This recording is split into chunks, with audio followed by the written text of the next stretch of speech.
All right, everybody, Adam and Mike coming to you from the Maximum Results Fitness Studio here at 333 North Front Street, beautiful Kingston, New York. Late night podcast tonight. Yeah, we got to get it in. Yep. Busy week. I was away for meetings. You caught the flu bug. Got a little sick. You had a basketball game tonight. I had soccer all day, 4 soccer games. Yep, 4. Yeah, the girls won it, though. They took the trophy home.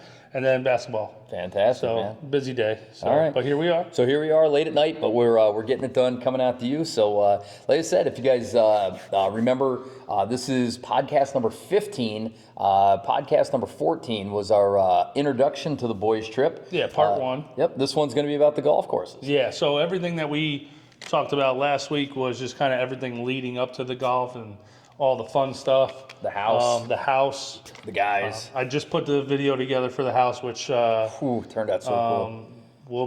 I'm going to release that right now while we're recording this, but when you're seeing this, it'll be last night. There you go. So before we get too far, we do want to thank our sponsors and shout out the Shaft Wraps. That's in the near future. We're going to put on a set of matte blacks for you, yellows on my wedges and on my 3-wood, and we got a couple of surprise ones in there. That we got to find a club for, but shouldn't be a problem.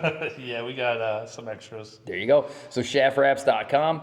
Shout out to Ball Hawker for all your used golf ball needs, recovery and recycling, and they got a deal of the week every single week. Check them out at ballhawker.com.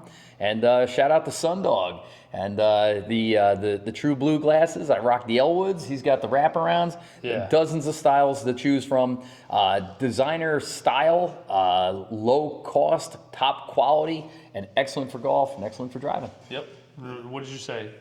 Get you some driving glasses? Yes, or some driving glasses. There you go. Yeah. And use code JTT15 at checkout. Get 15% off. So, like I said, and again, we're here the 1st of March, right? The weather 65 tomorrow. Might even get a little golf in. Yeah, we're definitely playing. All right. We're definitely playing. As I said, temporary pins or no. Actually, shout out to Green Acres and Brian over there. They're up, ready to rock and roll. Yeah, Alapaha's ready to rock and roll. We'll play. All right. Play wherever. It's gonna be a little wet, but all right. Whatever. So I booked my spring break trip. My daughter and I go away every spring break to play, and taking a look at the weather on the East Coast, the long range forecast wasn't looking so hot. So you never know. You never know. We're still 20 some days out, but I booked Pensacola, Florida. Really? Yeah, so I've never been to the Gulf Coast before, and I took a look. It's the fastest you can get to a nice warm beach. It's 18 and a half hours from here, right? Cannonball run, but we're going through Alabama. You know what's in Alabama? Oh, yeah? Yeah. Robert Trent Jones Golf Trail. So I found a course that is right in the way of getting to Pensacola. Why don't you just go to Alabama? Because it's not supposed to be that warm. Plus, Maddie wants to go to the beach. She doesn't want. She won't play 36 a day with me like the rest of the golf nuts. Yeah. But the Turtle Creek Golf and Yacht Club is a possibility in the near future. So we'll have to check that out. Very cool. And we'll bring back some information from Pensacola there probably for podcast 1st of April. Yeah, nice. So, all right. But today's about Orlando. And, the golf in Orlando. And there was plenty of it. Well, see, that's the thing is I was watching the other podcast, and I said it 3 times, and I'll probably say it 10 times. That's the most golf I've ever played in a week. Yeah. I mean, I actually don't think I touched my clubs since. No. I really don't. I had 1 simulator session. That's it. No, I definitely have not touched them. I mean, we haven't had any weather for it, but I've been, just busy getting back to work and everything like that. So I really haven't had the bug to. So on Saturday, you were of the golf trip. You were golfed out. You were. That's it. I'm good. I've had enough. I felt great through the whole thing. Like there wasn't a time. I mean, obviously, like we talked about this last time, like a lazy swing here and there. But I would say Sunday, I was done. Oh, dude. Like once I kind of slept in my own bed and kind of got back onto a regular schedule, I was toast. I took a COVID test on Sunday. I can't naturally be this tired. Yeah, I was done. It came back negative, but it was like, holy cow, man, my body was shot. It's like golf COVID? Golf COVID. It was golf hangover is what it was. Yeah. But we got down on Monday. It was 18 on Monday. and then 36, 36, 36, 36. So 18 on Monday was just me and you, practice round, while everybody else was kind of trickling into the house, into Florida, really. Yep. And we played international. So at Champions Gate, unbelievable course. It's not a Nicholas. It's a who designed the course? The Shark. Greg Norman. Norman designed the course. Yeah, sorry. Very, very cool course. So you got two sides. You got the national and international. And when the guys down at the Champions Gate hooked us up and said, which one do you want to play? And I said, well, you guys pick. You know, we've never been down. They said, well, the international's the harder side. It's the side that people really come to play. It's the one that used to host the father-son tournament. So we were excited, but honestly, I didn't know what we were getting ourselves into. No, and I'll be honest, dude. So whenever I fork out money like this, like I want to go get my money's worth. So I'm like scoping it out. Yeah. Like I did this at Crystal Springs one time. We were going to play Crystal Springs, Ballyowen. Yep. Great course. So I go on YouTube and check out the flyovers, and I'm like, all right, where's the landing areas? Yeah. Like I want to play well at these places. Yeah. I did that there. I couldn't find anything. So Really? we should do some flyovers for them. Well, I was trying to go do my homework, and I'll come with like a little cheat sheet. Your notepad, Morikawa's caddies out there trying to hook you up, you know, with some extra information. But I think the two big takeaways for me from the national, one was the greens. The international, rather. One was the greens. I've never seen pure greens in my whole life. I mean, just somebody said it, you know, that they never got more than a 2-cup break the entire week. But I'm telling you, there was no subtlety to it. They were like pool tables. They were so flat. And, which allowed you to really make a run at it. If you had good mechanics, you were going to make some bomb-ass putts. Yeah, they were, and the practice facilities were great, right? Like that putting green was exactly what those greens were running at. Yeah. You know, and it was really cool. It was great course. I think the names of them is set up perfectly. Yeah. Right? I don't know if we talked about that last week, but the international is more that link style, not a lot of like trees. No trees, a lot of sand. Yeah, a lot of fescue. rolling hills and stuff like that. Yep. And then the national side was more the typical type Florida course, palm trees, Spanish moss, little ponds. Yeah, beautiful. Beautiful. Both sides were awesome. But the other thing they cautioned us up against the championship tees, which again, everybody seems to talk us out of it, which is fine. But the equivalent of the blues, not the championship tees, but the next ones up, they were a bear, man. Oh yeah. That course plays hard. I mean, we talked about it. Let's see, par threes were 192. Oh, there's only one par three on the front. No, you're on the national. No, this is international. Is it? 192. I'm sorry, 192, 204. 216, and then 135. Yeah. And that 135, we both hit like six irons into, and it just ballooned up, and we both landed in the marsh. Yep. So really incredible course, and it is more of a link style. It's wide open. Unfortunately, no protection from the wind. No. The first 2 days we were there, wind was up. First day was 30 miles an hour. Second day was 20 miles an hour. Outside of that, it calmed down. It was reasonable. Right. And actually, on the last day, there really wasn't much, and it was enjoyable. Yeah. Not that it wasn't enjoyable before. It was just like, all right, now it just plays a lot different when you don't have a hybrid going into every single par four. Well, especially too, you hadn't played in forever. Last time we played was in at Thanksgiving time. We've been in the simulators, but you get out there, you don't get a chance to, you get a little warm up. The grass is different, and now you're tackling a course you never seen, championship conditions. And you got this massive wind. You had Tony Carter caddy around that first round. You keep saying that. I had the GPS in the car too. I can see how far the sand traps are. But the cool thing was that, like always, we play a match, and the blind matches will be posted separate, so we won't take the time to break down who won or what they shot. But we can take a look and think about that very first round. For me, it was a handful of things. Number one is we've been working hard all season on the driver. You can see from the time we went into the simulators, it's been about swing speed. It's been about tightening up the draw so there's not much of a hook there. And I freaking beat that club, dude. Dude, I think you hit 13 out of 14 fairways on our practice round. I remember one that you missed.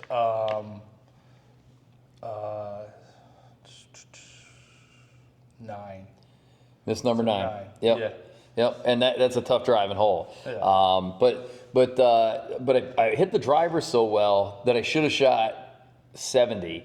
But I thinned the irons, I chunked the chips, and the first day, I couldn't get the ball around the hole. I was missing directionally, and I was missing distance-wise. I think I had 3 or 4 3-putts. Yeah, but again, that's why I think before we were going down there and trying to plan like what flight should we get, what time should we get down there. Yeah, I was like, dude, I need to play on some grass. We're hitting in simulators all the time, just like feeling that turf, and just putting in your living room just doesn't count, man.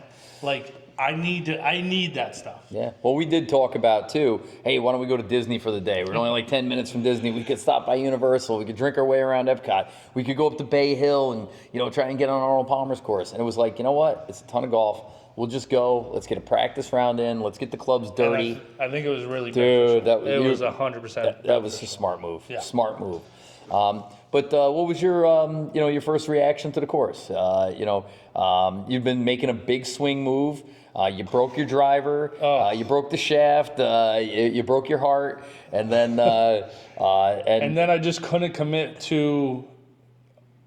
I couldn't put a good, confident swing on the driver, and that really, especially like into the wind, just got me. Yeah. Like there was plenty of lost balls off the tee. Yeah. First hole. Yeah. I mean, I think I lost 2 into the schmegma on the right. Yeah, that's not the way you want to start off. It was just like a not confident swing. I'm saying I'm using an excuse right now, but it was something that like I told myself to commit to, and then I didn't. So, but again, we kind of knew this. I mean, I think we even talked about it in another podcast that, hey, listen, you're gonna struggle off the tee, but if you can get up around the green, your short game's good enough that where your score shouldn't be terribly affected by it. But again, a lot of these big resort courses, championship courses, you just can't miss the drive because there's crap on one side, there's crap on the other. Especially like when you were playing in these matches, right? Yeah. Because if it's me and you, you're like, all right, well, we'll just play that lateral where like at least I can get a little bit of the distance. Whereas like we're playing for real. Yeah. Like I'm not getting that distance. No. 1 in, 2 out, and it went 40 yards. Went out there for your 3. Yeah. So how was your on the first round? We should kind of compare that to how we ended up the week. But how was your irons and your short game? I felt pretty good with everything else. Yeah. The putting, the chipping needed a little work. Obviously with the Bermuda grass and everything like that. Yeah. But I felt pretty good after that round. Yeah. It's a couple of weeks, and like I said, we played so much golf. We have some notes here. Do you remember what you shot? Because you did whoop me, and you whooped me good. Yep. And like I said, I hit. It's not one of these. I hit 13 fairways, but I think I shot. International. Yeah. No, we got so many of these, and these aren't even all of them because the ones that were the official that had to go to the matches. Yeah. The big guy has. So I think we're right here. Okay. Let's see. Let's do some math. That's a 50 on the front. For who? Me. Okay. Phew. And you shot 44. Okay. All right. And then on the back, 41 for me. Wow. Yeah, so 91. Nice.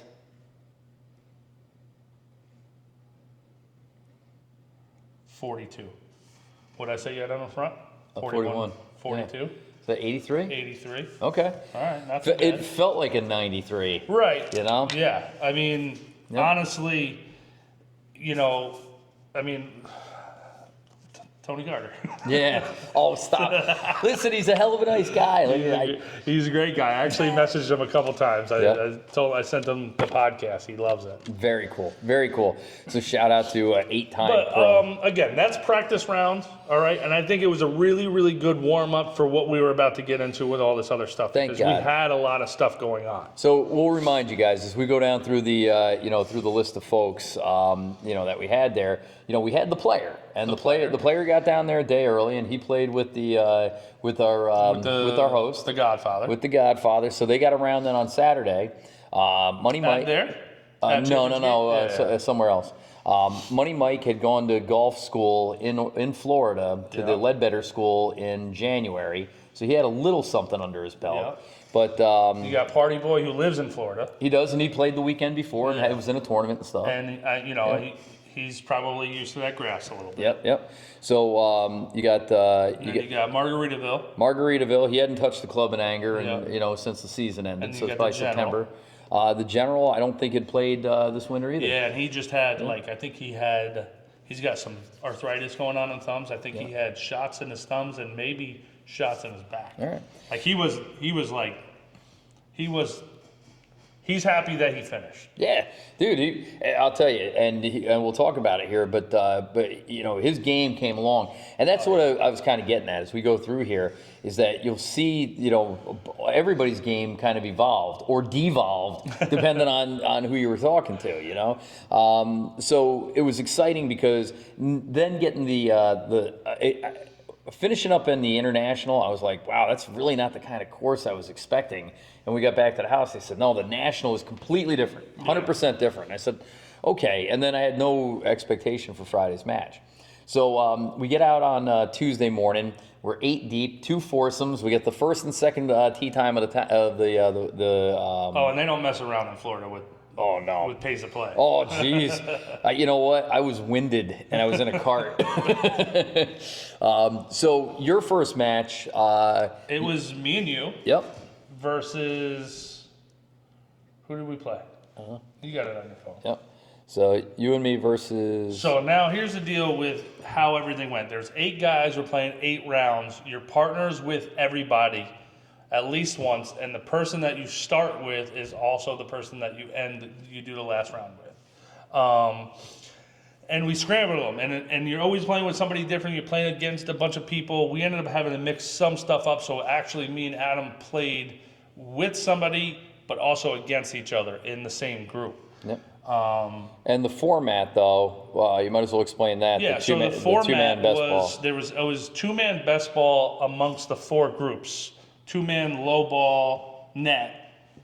You got them? Yep. What did we play against? So we played Money Mike and Margaritaville. Okay. Yep.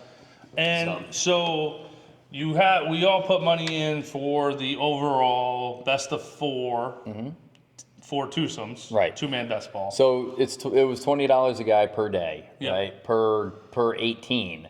So per 18, yeah. Yep. So the winner took whatever it was if we put 160 in, winners took $80 each, right? Yep. So that was every round, every round of the 8, right? And then there was always something going on between the carts in the foursome. So if you wanted to have an individual 2-man best ball. So in this match, we also had a 5-5-10 Nassau, cart versus cart, 2-man best ball in the cart for $20 a man. Yeah. Right. Then I'd be playing a low gross against Bird or Bird and Brabham. Yeah. Right. For 10 or $20.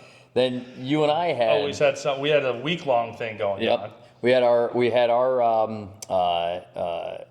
blind matches every time that we didn't play with each other. We played against each other regardless if we were in the cart. Always going on. And then it was the Just the Tips first annual Stableford tournament. Yeah. So that was a week-long also, cumulative. So what was tricky though is I'll do it before we leave next time because having a couple of beers and trying to put together a spreadsheet that calculates positives and negatives with 7 guys yelling at you. That's not what I had, but it was fun. So really, I mean, every hole counted, every putt counted, because you were playing for something. And if you washed out, if you had a bad day, it could cost you dearly. Yeah, and you'd slip back on that stable for big time. Yeah. Yep. So round number one, it was you and me, and we've got a chance to play the National for the first time. And just like you said, a course that we expected to play. Yeah, but starts you right off on the toughest hole on the course. Jeez. Par 4, I don't think number one handicap. I don't think it is the toughest hole. I think there are a couple other tough holes out there. Oh man, that one that has to be. 10 is a ridiculous par 3. 10 and it's hard. And then 11's a par 4 coming down, and you got the waist area all down the right side. That is a beast. Yep. So, but number one, they say it's the hardest handicap hole. I was very happy to take a bogey on it. And, you got water right, you got Schmang on the left. It's a long hole. It's cold. The sun's not even up over the condos yet. It's wet. Yep. And walking away with a bogey.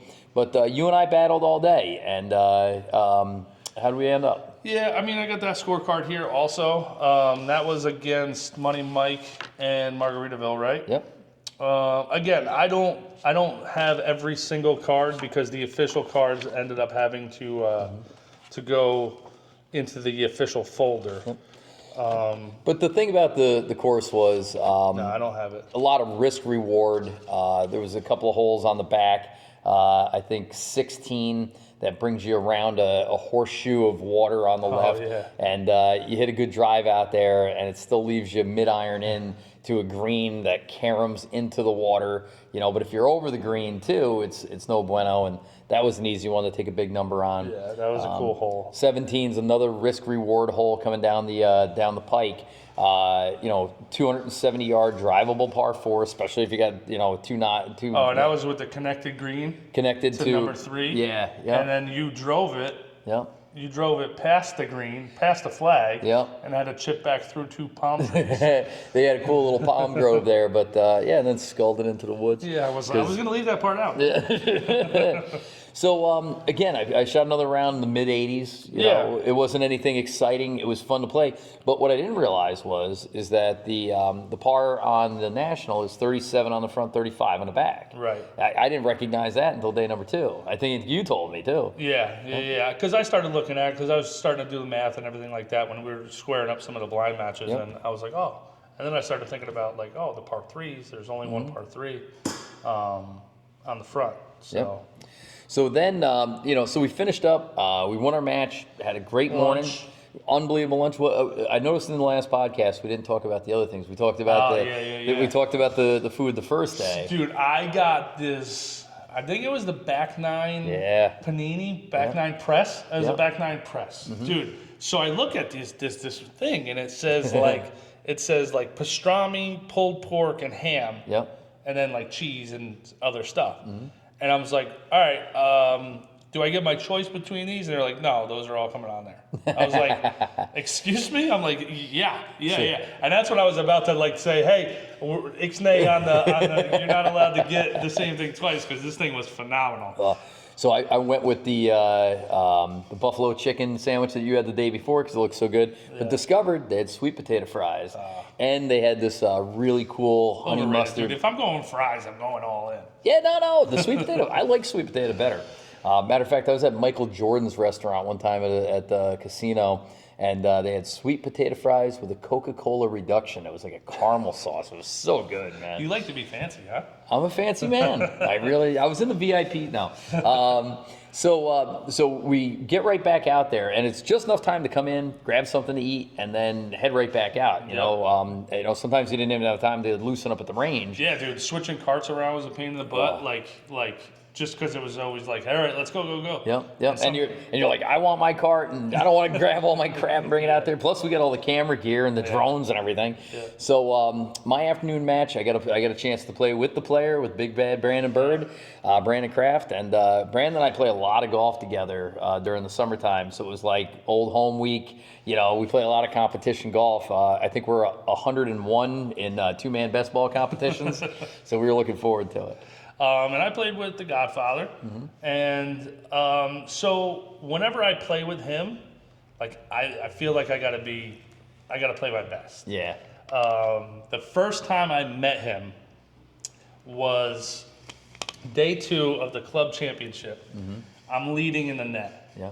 So this guy comes out and shakes my hand, introduces himself. I'm like, why is he introduced? I didn't know he was playing in my group. Yeah. So then, tee shot, this and that, and he starts talking to me. He's like, I do this Saturday morning thing. He's like, maybe you should. I was like, yeah, dude, like I can't commit to every weekend, but I'm in. I proceeded to shoot 101, and I never got that phone call. But the Godfather does curate his groups, and it's not always about the best players. But if you're shooting in the hundreds, I don't know if you're going to get the nod. It took a year to get the nod. So he's a good player. He's solid. Yep, and great short game. Smooth swing. Yeah. And he pipes the ball out there. Yep. But he's just got a really smooth, effortless swing. So over the years, he's got a couple of things that are preventing him from swinging 100% right now. But he was one of the longest hitters on the course for years and years. He's come back a little bit. Hopefully, once he gets himself back together, this summer he'll be I think, the old Godfather. I think we both we didn't ham and egg it like we should have. I don't know, maybe something was off with us, like maybe being the first day of 36. Yep. I don't know, but I think we ended up losing our match, or maybe pushing like the overall or something like that. Yep. But we struggled, but we had a good time out there. Yep. So Bird and I both shot in the low 80s. And when he's a 2 handicap, so when he shoots in the 80s, he wants to throw himself off the highest structure he can go to. We had a button at the house that you had to press and then open the door, and that way kids don't fall into the pool, or golfers who shoot 2 handicappers that are shooting the 80s don't kill themselves. Exactly. So, but it was so good to be out there with him. It was so good to spend the afternoon with him. I like the way Brandon plays, because he's very methodical about the way he goes about his process. So it doesn't matter if we're playing our home course for the 100th time or playing a brand new course. It doesn't matter if we're playing in the rain, the wind. His game is super steady, and that steadies me when I'm with him. Like I said, I don't rush when I'm with him. I know I can take my time. I know he's going to check the putts from both ways. And again, he's such a pleasure to be around. It was just a lovely round. I can't remember if we won or lost our match, but it didn't really matter. It was just so much fun to play. Yeah. And we were back out on the International, so that was our second look at it. And again, a little less wind, but I think as that sun started going down, it picked up. Yep. Picked up a little bit. What's the par 3 on the back?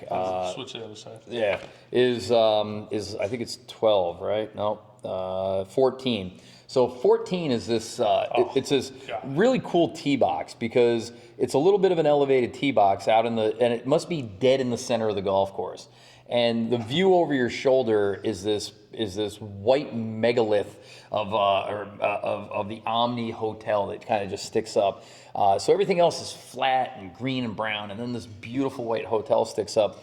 But then you get up on the tee box, and it's 230 yards into the wind. It's surrounded by, it's a big landing area, big enough, but it's surrounded by marsh. And it's got a little pop bunker right in front. Right in where And then a long waste area down the right. I was in that one. And you do have to carry it 180 yards. Yeah, because it's all marsh and swamp, and you're like, what the hell is this? I mean, it's like if somebody were to paint that, it wouldn't be the prettiest hole. No. But I mean, if you think about everything you just described, it's like a ridiculous hole. So you got a 2-club win in the face, and it was playing, like I said, every bit at 230. And I'm sitting there, I'm going, I gotta hit the driver. Yeah. So I took the 3-wood out, and I think I hit the greatest 3-wood I ever hit. I knocked it right on the green. Yeah. And and ball mark and checked up and.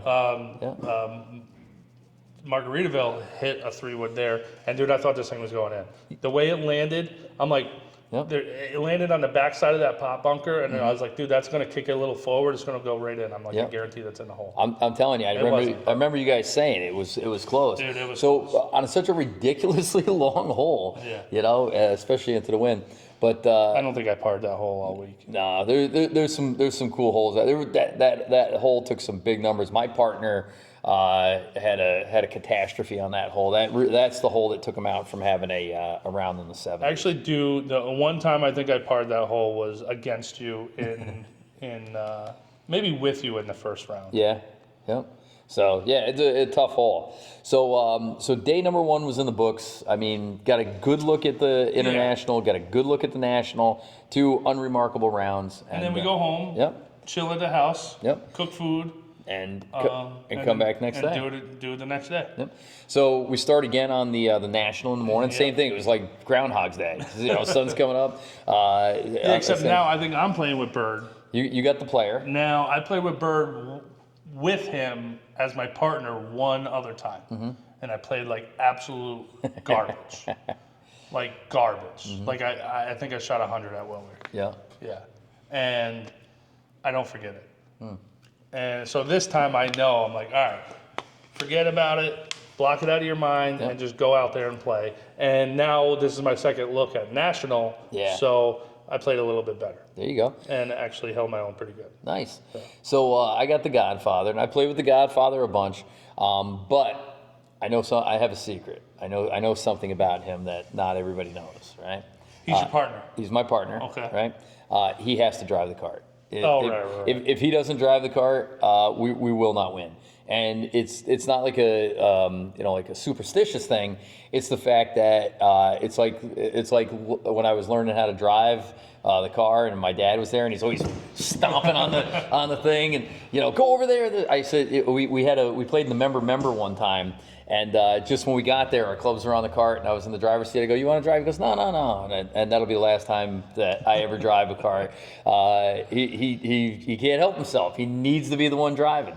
And I think and that's I'm kind of that way. Yeah. I mean, I don't like if somebody else like when I played with him, totally fine. Like he understands the logic of like which ball to go to, or like, all right, so say mine's further, but it's also further right. Yep. He knows where his is. It's in the middle of the fairway. Like he'll go to mine. Yeah. Right. Like so he understands a lot. If there's people that just like I'm going to my yeah. ball. Oh yeah. I forgot you were even in the cart. Like those guys, I can't. See, I don't care. I'll drive. I'll sit. It doesn't bother me either way. But here's the interesting thing, and it's not him, but I've noticed some people when I play with in tournaments, they say if I'm driving, they're like, pull up on the right side of my ball or the left side of my ball. You got anything about that? Yeah. So when I caddied, you're always supposed to be back and to the right of a right-handed hitter. So right-hand hitter. So if I'm facing this way. Yeah. So I would be back like over there. So I can see out of my periphery. Yeah. So you can see me, and you can see that I'm not in your way. Okay. Right. If I'm standing over here, you have no clue what I'm doing. Like. Yeah. I don't know. Okay. I'm not that way. Is it a safety thing? There must be things for caddies. Hitting the head with some freaking. No, just don't be in front of them. Yeah. So. But no, I don't have any. I don't have those things. Like cart wise, like shadow would probably be the only thing. If the cart's like right on the edge of the ball, the shadow of the. I played with a guy one time that used the shadow of the hood of the cart as an alignment tool. Is his name Mike? Is it me? No, it's a good. I sat there, yeah. But pull right up and get the shadow right next to the ball in line with the thing, and I go, huh? That's pretty good. I guess. But I love playing with the Godfather. He's such a pleasure. We had a great round together. It was just a really nice time to be able to thank him the entire time, for his hard work and dedication to this thing, and not just this, but all the things that he does for us. So, like I said, it was a great round. Again, another kind of forgettable, low 80s round. Yeah. So then we make have lunch. Okay. What'd you get? I'm just following you because then you bragged up that thing so much the day before I got the back nine, and that thing was outrageous. But I was sitting next to Big Bird. We were talking about facial care and moisturizing and our bathroom routines. I remember that. If you like, we'll upload that right here. I had to go to the other side of the table. It's like. Well, like I said, when you have delicate skin, and when you're in sales, and this is your toolbox maker. right here, yeah. You gotta have a little vegan, unscented, low oil. But I had the back nine, sweet potato fries again. It's unbelievable. Yeah. I think I had a cheeseburger. Cheeseburger? I think it was a double though. It's an automatic double. Automatic double. Yeah, right? they're like they saw you coming. It's like my par fours automatic double. But Bird introduced me to the chicken finger there. He was getting chicken fingers and fries like a 12-year-old, and I'm like, and he's like, have these. But they bread them in something different. They're like double breaded. Really? They're unbelievable. If you go to Champions Gate, even if that's not your meal, just get it for the table and make sure everybody Definitely has get one. food there though, because it's not even expensive either, right? Like I think these are like everything on the menu is like 15, 16 bucks for like a good sandwich. Delicious though, right? Yeah. So back out to the international. This is round number 4 already, and this is I played with the veteran. With the general, again, I've played with him many times. I love this man to death. I know we're gonna have a good time. I know we're gonna have great cigars. As a matter of fact, he had the Rocky Patel Java, which is real hard to find. The red label. He finds them special places and brings them out. And then you should be having one right now. Ooh, I was in Syracuse this week, and they put in a new cigar shop, and I had a My Father with a couple of us hanging out, and that was that was good. But you come out with Just the Tip cigars. Just the Tips cigars, the Just the Tips cigar lounge simulator and gym. I like it. Yeah. it's got a nice ring to it. We got to work on the marketing. And sauna and spa and spa. Just at the Turkish bath. But you had Party Boy, man. Yeah. So. And you had him in the afternoon. Yep. Yeah. And listen, we had a good time. Mm-hmm. He hits the ball very far. A lot of times, I think he's the farthest one in the group. Consistently, I think he hits it the farthest out of the eight. Yeah, definitely. Yep. I mean, but he also is rip and driver when he doesn't really need to. Nope. But good time. I think we struggled with it. He gets a stroke a hole. We played against the Godfather and I can't remember who else, but we got whooped on. Yeah. But again, that's my third time seeing international, so I could kind of bunt it around a few times, less wind. I think that was the 89 I shot. Yeah. So Gary and I went out together and both hacked it up. It was the whole trip caught up with me at that last round. It was the travel, probably a couple too many beers along the way, and not nearly enough water. I'd stayed up way too late the night before because I was just enjoying the crap out of myself and talking to the guys and stuff. And by the time we got into that afternoon round, plus that was the sunniest day. I had pants on that day. Yeah, I rocked the shorts, but the international, no trees. You're just exposed to the sun for 4.5 hours, just getting baked on. I think I played the entire last 12 holes without my hat on, just so I could try to even out. You don't want the circle around the top. If you get a chance, look up great golf tans. Just throw that in the Google. We both struggled. I must have shot 90. It wasn't good. I don't want to say I gave up, but I was like, this round, when it's over, that's a good thing. I wasn't rushing it. I wasn't like, I can't wait to get back. But I was like, I'm playing. Yeah. There's not a lot happening here. I'm out of gas. And I think, I'll be honest, dude, the water thing was tough. Like, not drinking enough water throughout the entire day makes a huge difference. Yep. And it wasn't like it wasn't available. They had 2 in the cart. The girls come around. It's free. You can have all the water you want. It definitely was just a choice that we were on. Like I had 5 monsters a day. Yep. 0 waters. I was drinking coffee all morning and I just wasn't drinking. I was smoking cigars and enjoying myself. So we get back that night, and you, me, and Money Mike drove together. And I remember all 3 of us were saying, and the other guys all had to run out and reload up on groceries. Oh, right? yeah. So we knew we had the house to ourselves for a little bit. I know we said, like, hey, self-care is what this is going to be all about. And we started talking about it. And it was like, listen, man, I gotta get up earlier. I gotta stretch in the morning. I gotta make sure that I have something to eat on the course. I was in a sauna, or in a hot tub every single night. Yep. I made sure I did like at least a half hour in there every single night. But that was the night where I was like, I saw it was 10 o'clock, and I'm like, guys, I'm out. And was able to next morning. Now it's Thursday. It's day number 3 on the international at 36 a day. Yeah. And I got up early in the morning. I did a half-hour yoga, and I could feel it, dude. You stretch up in the room? In my room. You have room in there? Yeah, between the Mickey beds. But my freaking glutes were screaming. My back was screaming. Now I couldn't feel it on the course, but when I started stretching, I was like, holy cow! Oh, the night before too, I never had this happen, but I had these little micro spasms all up and down my back. That. It wasn't like it hurt. It was like I don't know, like a pins and needle feeling. And I was like, what the hell is this? So a really good stretch, and I felt like $1 million. I had a really good breakfast, and I was ready to rock and roll. This was our last chance to see these courses. Yeah, and we started on international. Yep. So this is our 4th time playing the international. Yep. And I pulled Party Boy, and I was playing against you. Oh, this is the one we played against each other. Ooh, yeah. And I had the general. Yep. And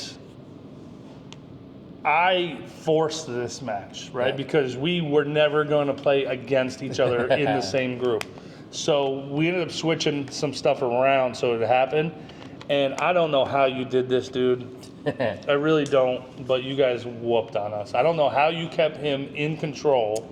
So the partier and I have played together only once or twice ever. He was he lives in Orlando or down in Florida now. He was a member up here, and I was always super intimidated by this dude. I mean, he just walked around like he was like he was ready for something. You weren't quite sure what it was. And I played with him one time, and he shot like 78 and shot lights out. And I was like, he was getting like 16 strokes. I'm like, good God. Wow. But he can also go out and shoot 100. Right. He can birdie any hole on the course. He can take a 10 on any hole on the course. So, dude, didn't he have like 3 or 4 natural birdies this round? So we get you and me and Money Mike left early because all week I'd been working on my putting. I said day number 1 I couldn't get the distance or the direction. So day number 2 I got out early and I practiced just getting the ball in line. I used the putting drill, the Tiger Woods gate drill. You put the tees in the ground, 6-footers, and I got the ball moving towards the hole in the right direction. And then this day I came out and I worked on speed. They got a big putting green at Champions Gate, and I worked on different speeds. You put a club about 2 feet behind the hole that you're putting to, and the drill is you can putt from anywhere, but you got to get it past the hole but short of the club. If you hit the club, you got to start over, and you do varying distances and stuff. So I get to the driving range, and our tee time's at 7. My partner is 3 tequilas in already. And I go, listen, I'm thinking in my head, and he's like, we're going low today. And he had this like real, like this energy, like this, like this party energy. Now I'm sipping my coffee, I just did my yoga. I'm in the Zen mode. And he goes out on the first hole, smokes one down the middle, and this is a tough par 4 to open on the international. Oh, yeah. Hits one up on the green, almost makes the putt for birdie. Ends up 4 for 3. Ends up making par for birdie. Yeah, he strokes on 17 of the holes. Yep. And I think he parred the first couple of holes. Do you have the card there? This is it right here. All right. But it's your team. Yeah. So 4 for 3. You guys made par, birdie. So that's my birdie. That was the par 3. That's your birdie? Par 3. Yeah. So that's every one of them's tough. What's that? 189. This is 204. Yeah. So 204. I hit a hybrid onto the green, thank God. And then the pin's up on this knoll. If you go past the cup, it goes down. If you leave it on the hill, you got a tough one. So I just knocked it in the cup. Yeah. Easy enough. Yeah. So. That was a hell of a putt. Yeah. So. Yeah, you guys. So at the end of every round, when we were doing that 2-man best ball between the foursomes, we would just be like, "Hey, what were you guys?" Yeah. How many under? And usually like 3 under, 2 under was winning. You guys were 8 under on this round. So we whooped up. So my partner played really well. He had his best round. I had my best round. I ended up shooting 78 on the international, and completely pumped, man. Just hitting fairways, hitting greens, getting up and down when I was missing greens. We just could not claw back at all. So it was me and a general, and we were playing okay together. Yep. Like we just couldn't get that low number in there. Yep. You know, and anytime we did, you guys were doing the same things just to match us. Yep. So, like I said, so I felt great about it. What was funny though is my partner started to flag on the turn a little bit because he had a double on the course and he started to flag, and I go, "I'll be right back," and I went and I grabbed another double. I'm like, "Come on, we got to keep you juiced up." But then his afternoon partner got a hold of him and was like, "Hey, I need you this afternoon." He's like, fine. So come back in for lunch. Lunch. What'd you have last day? What'd you have for lunch? What did I have? I ended up with the burger. I realized now that I had exactly what you had. I'm like a follower. Everything I saw you had, I wanted. I don't know what I got the last day. I have to think about it. No, you I didn't. probably have to. Oh no, I think I went to the buffalo chicken sandwich again. Back to it? I went back to day one. It was a good call. Yeah. So our last round was on the National. It's Yeah. a beautiful afternoon. Oh, it's perfect. It's afternoon, like dude. 72 degrees, little white puffy clouds. Yeah. I had Money Mike as my partner, and Mike and I have been getting along so good. All three of us were just having a blast. So I was really looking forward to this. And then you had Margaritaville. Yeah. Yep. So you guys must have been playing against I think we had Foot and Brabham. Brabham. Yeah, Yep. yeah. Yep, Foot and I actually have Godfather. that one here too. Partier and the Godfather. Now you guys were in front of us. Yeah. And you got way in front of us. You guys got like 3 holes ahead of us at one point. Yeah, we had. I think all of us were actually playing fairly decent. Mm-hmm. We did get ahead of you guys. I think what would happen was like if I had a good hole, Margaritaville would just be like, "All right, your hole," Yeah. because he would hit one out or something, or vice versa on the next hole, like where I'm like, "Dude, I'm." You were in having my a couple pocket." beers on the course at this So point.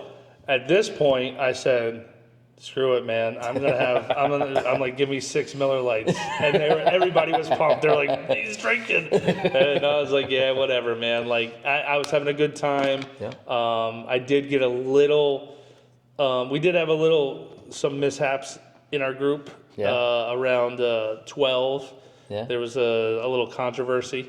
Really? You didn't hear about this? Oh, I did. Yeah, I don't That wanna was on the say- par 3. Yeah. I don't want to say it. But this is a good example of we're now 4 days into the trip. We're now 36 is 72, and the last 36 is 108. Yeah. We're going for our 108th round. We're on the back 9, so this is minus 6. So this is the 102nd hole in 3 days. Yeah. In the sun, tension. I don't want to say people are getting tense, but like I said, man, it's just a lot. It's a lot. So seeing how people interact with one another Yeah. is kind of part of the fun. You know? Well, when you're right in the mix of it, whatever. It is what it is. It blew over. We ended up finishing our round, and everybody had a great time. I don't actually, dude. I actually think I played fairly decent with Yeah. 6 beers in me. So, like, I You can't. say usually anything. do. Yeah. You usually do. Yeah, I have that talent sometimes, but it's a fine line. It's like pool too. Yep. I can play. I'm really good between 3 and 8 beers when I'm at a pool table. So it's kind of well known that I enjoy drinking. I enjoy my cocktails, but the reason I don't drink on the course is when I used to, it was one more thing to regulate. It was like, you look at the wind, you look at your lie, you look at your the grass, you look at the everything, and then you're like, how many beers am I in? Am I drunk enough to keep playing well? Am I too drunk? Do I got to back it off? It was like one more thing You're to not regulate. drunk enough if it's making the checklist. No, well, trying to play good golf, and there's a lot of guys like this. I'll have a beer or two to relax on the golf course so I can play well.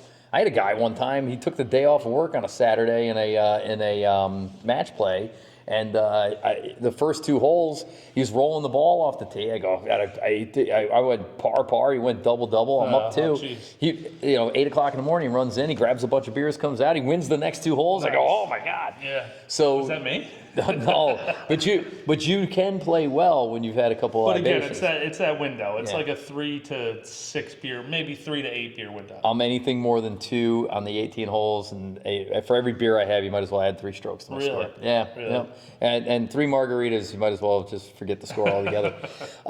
So you end up playing pretty good, right? Yep. So I'm out. I'm playing against Bird. Bird's my opponent. Now, mind you, the morning is when you broke 80.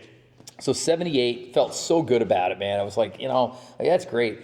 And I was asking these guys, I go, what's the low? They've been going for years, a few of them. I go, has anybody ever gone, sub 80 on the same day on the courses? And they go, no.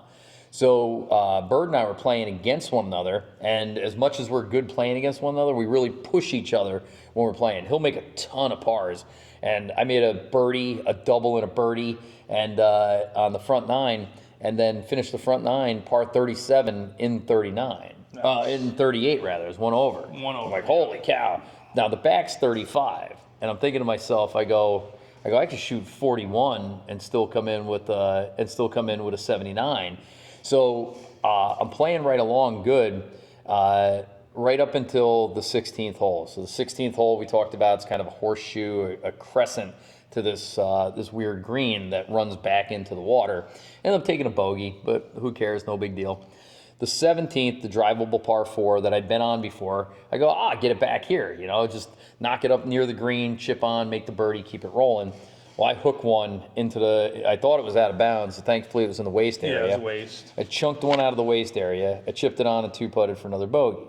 But I get up to the 18th tee, which is a miserably long par 5. It's out of OB right. OB right and water left. Bunkers left side. Yeah, fairway. like on the drive, you can't reach the water. At least I don't think you can. Nah. But the bunkers definitely come into play. So now I'm sitting here and I'm like 3 over on the day. I go, if I get a par, it's like a 75 or a 76. I go, a bogey is a 77. A doubles is a 78. There's your problem right there, dude. You started doing math on the tee box. So I go, let's get a par, and then like the thought of like, hey, I'll even get like a birdie here. Like I'll get a birdie. All right, I'd like all-time great score, right?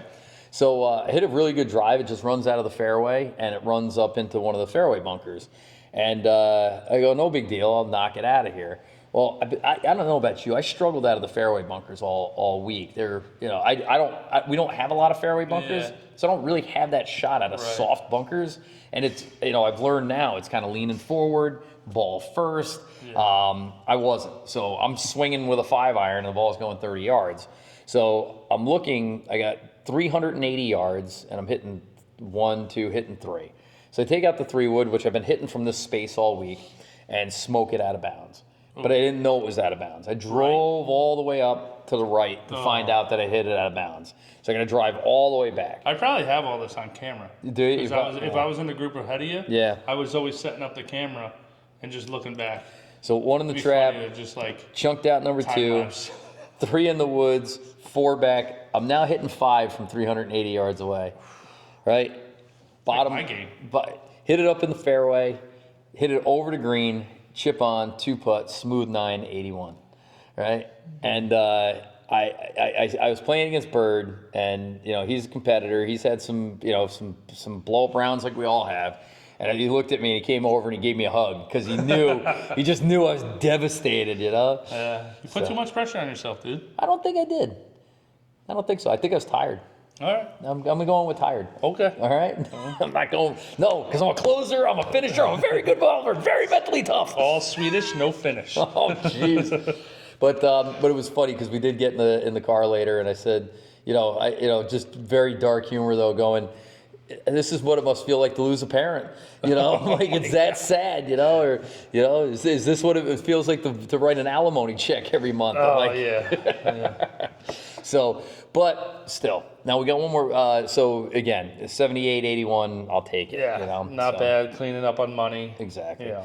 So last day, we get a chance to go play the Arnold Palmer masterpiece that's known as Shingle Creek. Shingle Creek. Any reason why it's called Shingle Creek? I don't like that name. I got to be honest with you. Really? I don't. It sounds bad. It sounds. I don't know. Look it up. Yeah. No, I like. I mean, I didn't really think about the name, but I love the course.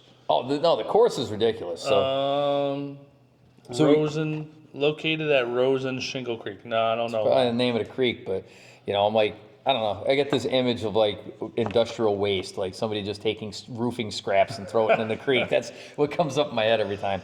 Beautiful course. Couldn't be the opposite, right? Beautiful setup, like getting there, huge hotel, awesome clubhouse. I mean, I think we talked about the clubhouse last Yeah. time a little bit, but A like, different set of luxury I'm not used to. I got to be honest with oh, dude, like, Like- like we'll talk about the food at the after. Yeah. But So the big thing was great practice facility, really good range, putting green's gigantic and beautiful, sun coming up over the putting green. They got the nice definitely carts. had more than 2 cup breaks at this Oh, place. geez. Undulating greens. Rolling and undulating. Yeah. I think is the... Dude, snack shop. I got a breakfast sandwich there. It was amazing. Did you get one? Yeah. Dude, Yep. amazing. So very happy. Good And setup at that snack shop. drive up snack shop. Yep. That's the Yeah. move, right? And you could order from the course, on the 8th hole, but you didn't need to. You'd go up, they got everything Yeah, right yeah. there, you throw it in the cart, you keep going. I don't know if we mentioned this though. Both courses we played, or all 3 courses we played, didn't have a traditional Yeah. 9 on the turn. Yeah, kind of weird. I mean, Shingle Creeks was after 7. Yeah. Did you come by there? Yep. And what was it? And the National just didn't have a break. You just kept going. Yeah, National did. you- I think International did though. International finished on 9. Yeah, you had to go you kinda across the come parking back. lot, Yeah, and it was a yeah, little funky. yeah. But National, you either play 18 holes or I guess you die. You just don't come back off the course. You're gonna play Yeah. 18. So this course was manicured, and when they talk about manicured, there wasn't a blade of grass out of place. I love this course. This course was hard. Was it? You think it? Yeah, I think it was hard. Yeah. Okay, I Yep. agree with you. So, opening hole, pretty reasonable, par 4 with water right.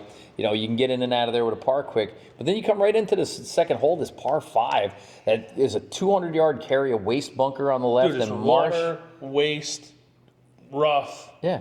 and then fairway. I had a really good drive into the waste bunker, and it rolled out in the waste bunker, and I was equidistant with the beginning of the fairway. I think if I would have hit it in the grass, I'd have been short of the fairway. Yeah. And I pumped it. I didn't reach the fairway either time we played it. And so getting off of that hole was a big deal. The par 3s here were ridiculous. Yeah. So part very ridiculous. So the first one was number 4, right? Which is only about 100. 5. Number 5 is only about 165 yards. It was 165. But the green The had green was insane, dude. It had like 3 tiers to it and like a and a bowl. A bowl. It looked Yeah. like if it was made of concrete, you'd want to skateboard it. Yeah, definitely. Yeah. And so that was tough. And then the next par 3 Oh, dude, that next par was 3, number Banana 7. Land. That was 205 playing 230. So you park the cart, it's 205. No. I'm sorry. What's it say? It's 229 on the car. Oh, okay. So where you park the cart is 205. 205. Then you you got to gotta walk back. to 229 plus wind And and slightly uphill. this green complex, it must have been 3,000 square feet. Let's see if they have it on here. It's humongous. But again, you got sand and water right, or left, you got a bailout spot to the right. But this The big depth of this green is 41 yards. the 41 yards. Yeah. Yeah. Yep. So just a monster. And then the ninth, the finishing hole 9, that's the first hole I didn't finish this year. What? Yeah, the first time around. Really? Yeah, I What happened? hit it in the water. Dude, I topped it to where it went short of the water. Good layup. Yeah. I think I made a 5. Did you? I took whatever we were given from Max's that day. And then the back 9 I like a lot because there's a lot of risk reward holes out there. Yeah. There's ones where driver's not the right play, but it's the right play. Yeah, no, I definitely see that. Like number 10, I think was a cool hole. It had like this entire bunker complex in front of the green that it like hid the green behind it. It was really, really cool. Yep. I mean, I didn't play it well, but Yep. it was really cool. I like the design of it. And there was what was the one with the Men in Black building on it? I think that was 13. 13. The backdrop is this industrial 10-story building, see. but it's grayed out. And if you ever see Will Smith go into the 12. MIB building, 12. yeah, I'm like, that's Yeah. where Will Smith was in there. But it's a nice backdrop. And I 'cause you like can- that green was kind of tucked into that Yep. corner there too. It was pretty cool. And then you come to a good solid par 5. a risk reward par 4 That should par be, 4 is really cool. should be an iron into a short iron, a mid iron into a short But iron. we had some wind in the face. But it's definitely just a driver. Yeah. You know, water right. Yeah. But then that last par, second to last par 3. So you got that par 3, 15. Yep. So that's like 170. 160 on the card. 160. But yeah. So water dramatically right. You got to carry a little bit of it. No, left. Or left. The green is like a taco shape. But the green slopes, all these greens, they slope right into the water. But then over it is a dirt cart path. To the right, up the whole right side of Yep. it. Yeah. So I birdied the hole. Yeah, I did not. No, I parred it the first time around. I hit the green. I was closer to you, so I win $1 there. All right. There you, how do you know? How do you know you were close? I was gonna text you while we were on there, but 13 feet 6 inches. Actually, I think I was on the fringe, but the fringe was so close to the pin. I think Left fringe? Yeah. Oh, really? Yeah. Another 4 feet. I've been in the Dude, water. I hit a really good shot there. Yeah. And I was probably like 15 feet. Yep. Short right a little bit. Nobody said anything. None of them were watching really. Everybody's like doing their thing, like lighting a cigar or something. And then when we drove up there, they're like, "Oh, Mike, you're on the green? Oh, nice shot." I'm like, "Yeah, it's too late now, guys." So short par 5, and then the ridiculous, the 17th is such a hard par 3. So I actually like number 16, that par 5. I did too. It's a pretty cool hole. Like, What's it on the card? 485. 43. Yeah.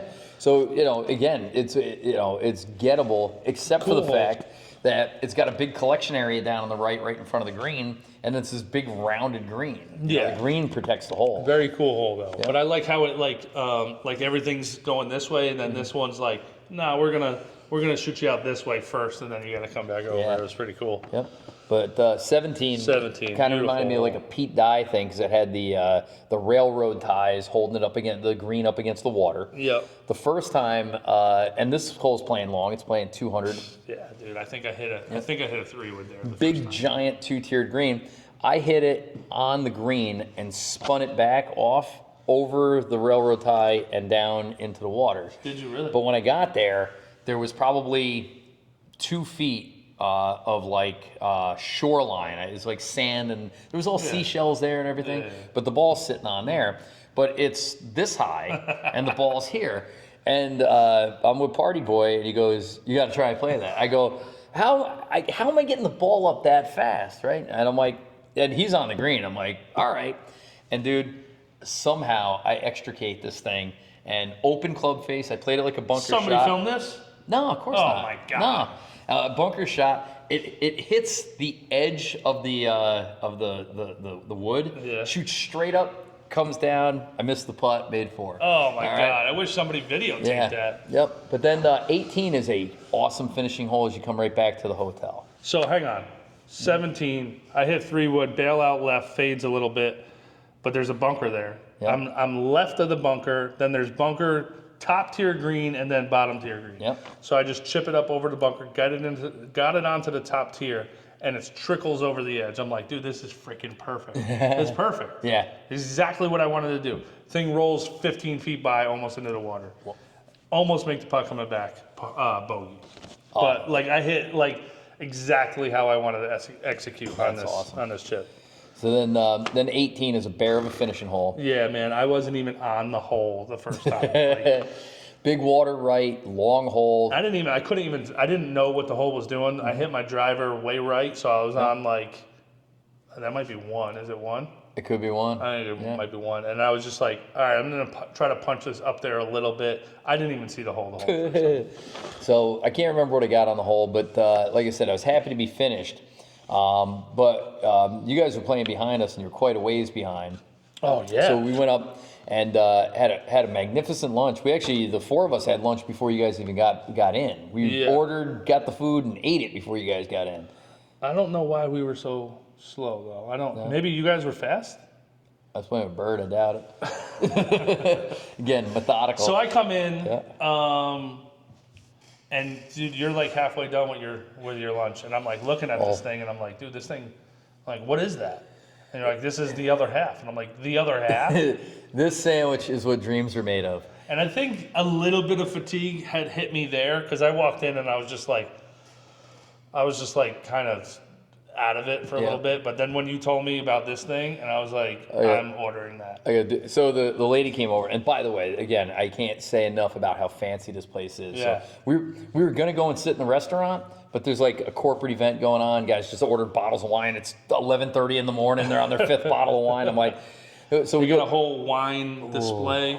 Yeah. Didn't you say something about putting their name on it? Oh, so everybody's been to a restaurant where they have the big glass display of, it's like a room full of wine bottles, and it looks nice, and there's good bottles of wine, and a couple of our guys were oohing and on, but Shingle Creek brought pretentiousness to a different level that I'm not used to. So on the one wall next to the glass, the wine, you could buy any bottle in there, is 12 wine racks that each holds 3 bottles of wine. They're built into the wall, and the wine is just sitting there in these cases, and so you can see the label. So each one has 3, but then there's a brass nameplate of the member who's the owner of those 3 bottles of wine. And I'm like, What's the point of it? to show off that you got these awesome That bottles you of bought wine. these bottles of wine that you're never going to drink because they're going to be in this thing? Maybe they're gonna drink them. Or When? I don't know. They didn't They ask just me. like rotate out? I would think that you would, like, if you go to a good cigar place, like you get a cigar locker, Okay. and that's your locker, you keep your cigars there. And this was a display case for your swanky bottles of wine for 12 members. And I'm like, what kind of hammer hanging contest they got Yeah, going on definitely. around here? I'm like, Yeah. I'm like, dude, if I want that bottle of wine, I'm going to buy it and drink it. But I don't drink wine. Yep, I do, and I didn't recognize any of these bottles. Jesus. There was not a yellowtail or a in There wasn't the a bunch. box of wine There in was- that place. You know what? When Just the Tips hits and it hits big, we're gonna go there and we're gonna stick 3 boxes of wine in there when we buy out to buy out one of the members. Yeah. Yep, the bottom box. The So Pinot. so the bar is super swanky, and the lady comes over and she couldn't be nicer. And I saw the menu and I was just tired. I'm like, bring me whatever you want. That's what I said. I go, I'm sure whatever you have here is fine. I said, bring it. And she goes, you hungry? I go, I'm starving, right? So she brings out this French dip. It's on a baguette. Oh. It was this prime rib. It was this, dude, I don't even know. It was prime rib, this much, sliced so thin on this really buttered, hard Amazing. baguette. But the baguette's like 6 inches long. And then there's 2 of them. they're both 6 inches long. Yeah. There's a, what do they call that? It's like a terrine. It's a metal bowl like you'd see in a kitchen. Yeah. And it's like this big, and it's got the au jus in there, and then sweet potato fries. But they had sweet potato waffle fries. And you just take this thing and you dip it in there. And Dude. it's So I'm watching roll- them eat this thing, and I'm like, I'm going to get one of those. So I finished the first one, and I go to him. I go, dude. I said, you can have my second half. I said, there's 0 way I'm going to finish the second half. He goes, no, I'm getting my own. I said, I'll get my own. I turn around 2 seconds later, the thing is gone. I wasn't even hungry. I was so full, but I couldn't. I just wanted to eat this It thing. would have been complete disrespect if you let that thing go to waste. I left there, and we had about 20 minutes before tea time. I went out and saw the car kids. I go, where do you guys take a nap? The guy goes, over by the volleyball court. Nobody's ever over there. And I went and found a shady spot and laid down for 15 minutes, man. I was... Dude, so that's the out. first meal of my life that I didn't finish. So I didn't eat the fries. I ate, and I need to eat the main course Yeah. of the thing. So I ate both of those. Yeah. But I couldn't touch one Oh, French dude, fry. it was so amazing. And then I laid on next to the putting green. Oh. Could you imagine you come out your afternoon round and Mike's laying next to the button green on this freaking swanky ass. Pants are unzipped. Oh, dude. And then we had to go play more golf. we had the last round. And the cool thing is you and I got to play together in the last round. Yeah. As partners. And we got a lot of footage of that as Yeah. well because we knew it was the last round. Yep. and we still had our match together too. So we got a chance to play against each other. We got a chance to play with each other. We got a chance to play against the veteran and the party boy. Yep. And like I said, a largely forgettable round. For me. You chipped in for eagle, and I made a birdie on that par 5. I was going to say, other than the fact that we're awesome and we won. Oh yeah, and yeah, we crushed it. Yeah, and nobody seemed to care about my eagle. They're like, the hole was short. I know, but nobody else had an eagle the whole week. Yeah. I had an eagle. Yeah, I was pretty shocked that they're just like, yeah, cool. Yeah. Anyway. I'm like, no. Like, first eagle of 2024, chip in on the illustrious 16th. But we played really well together. We had a blast. Yeah, it was the right way to finish things out. And like I said, man, I couldn't wait to get back to the house that night and relax. Well, we got a lot of footage that I thought was a really cool idea where we were talking after every hole. Yeah. So we're gonna put that together. So that's gonna be fun. Yep. I think Shingle Creek was an absolute amazing golf course, amazing setup. The pro shop was amazing. Like, I'm glad it was closed because I could have easily spent. Yeah, well, I would have just rang the credit card up, to be honest. I walked in there. I was like, I need a blue Titleist hat. It's just it's something I'm missing from my wardrobe. And I saw a blue Titleist Shingle Creek hat. I picked it up. It was $58. Yeah. And I'm like, some of their stuff was so pretty though. Like, dude, they had a couple pairs of Adidas shorts that I was looking at, and I was like, I'm gonna try these on. I'm like, if I didn't get rushed out in the morning, I would have been trying like 6-7 things. But I watched the guy drop $2,000 in the pro shop. That could have been me. He didn't buy clubs. He was buying clothes and balls. Oh man. Yep. So, but I mean, the courses we played were unbelievable. I mean, we're very, very, very, very lucky. That was a hell of a trip. Like I've said 100 times. You know, my clients have asked me when I came back. They're like, "How was it?" And like, in all honesty, it was perfect golf. Yep. Perfect weather. Perfect group of guys. Perfect trip. Yeah. So there's nothing. I mean, it was all perfect. House. The house. That sandwich. The sandwich. Yeah. Food. The eagle. The 78. Yeah, exactly. What eagle? Yeah. But, and the amount of money I won off you. You did. I paid for this trip in winnings on everything. So the way the gambling broke out, and that's the last thing we got to talk about. And I know it's been a long podcast already, but it's been a lot of fun kind of recapping it and thinking about it. But the end of the night on Friday, we have a receipt party. I don't know if we talked about this, and briefly in episode 14.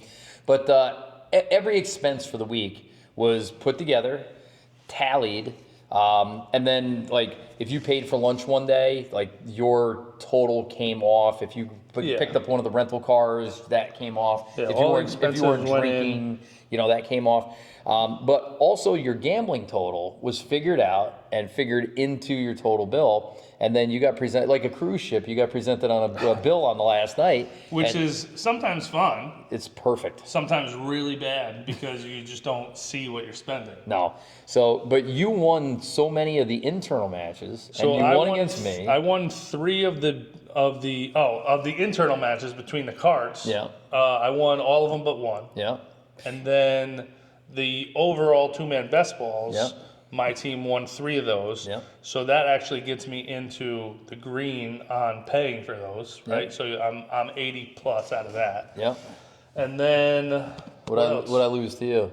I think it was like a total of 40. 40, which seems about right. And I kept my beard. And you kept your no eyebrows. But so everything just went off perfect. So again, the Stableford. Yeah, so we had to sit down and figure that out, which was fun. Yeah. We recorded that. We did. So we'll post that either in here or shortly thereafter. But we bought a Champions Gate flag. We had everybody sign it in blue Sharpie, and that was the prize, along with some prize money for the individual Stableford winner. And I'm proud to announce that none other than Big Bird Brandon Kraft took home the player, man. He took home the and it was tight. It was tight. You were runner up, right? I was. But you figured that eagle, is worth 8 points, man. So that helped. Then you fizzled out. Yep. So, But like I said, an unbelievable trip. Again, I'm excited because the weather's starting to turn here.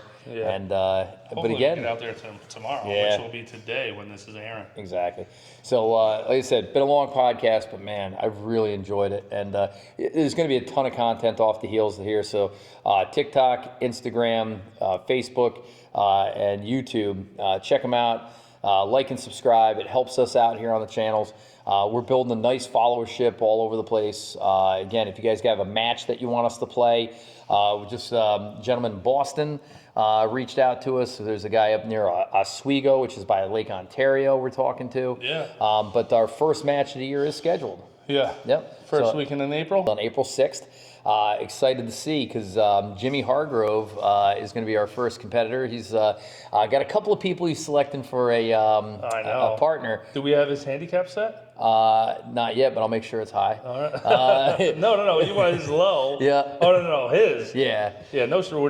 This is net?